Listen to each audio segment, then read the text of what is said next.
Hey everybody, we are on day 5 of our Proverbs study. So we are in chapter 5 and we are just going to get right into it. The first verse says, "My son or daughter, attend to my wisdom and bow thine ear to my understanding, that thou mayest regard discretion," which is good judgment, "and that thy lips may keep knowledge." I'm going to read the second verse in the Amplified Version for you. It says that you may exercise discrimination and discretion, and your lips may reserve knowledge and answer wisely to temptation. Verse 3, "For the lips of a strange or immoral woman drop as a honeycomb, and her mouth is smoother than oil, but her end is bitterness as wormwood, sharp as a two-edged sword."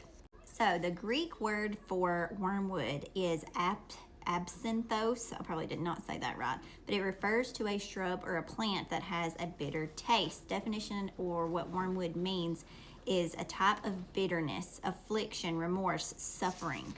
Basically not good. Verse 5, "Her feet go down to death, her steps take hold on hell, lest thou shouldest ponder the path of life. Her ways are movable, that thou canst not know them."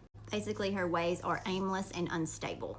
Verse 4, "Hear me now, therefore, O ye children, and depart not from the words of my mouth. Remove thy way far from her, and come not nigh the door of her house, lest thou give thine honor unto others, and thy years unto the cruel, lest strangers be filled with thy wealth, and thy laborers be in the house of a stranger." Basically, guard your wisdom, guard your anointing. Verse 11, "And thou mourn at the last when thy flesh and thy body are consumed, and say, How have I hated instruction, and my heart despised reproof, and have not obeyed the voice of my teachers, nor inclined my ear to them that instructed me." Basically, regret.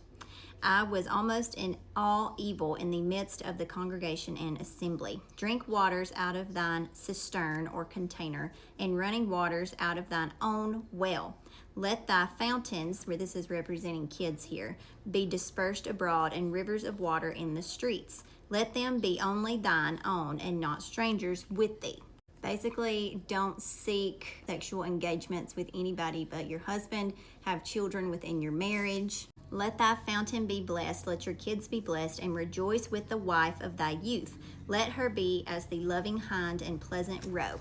Hind is a female deer, and roe is a gazelle.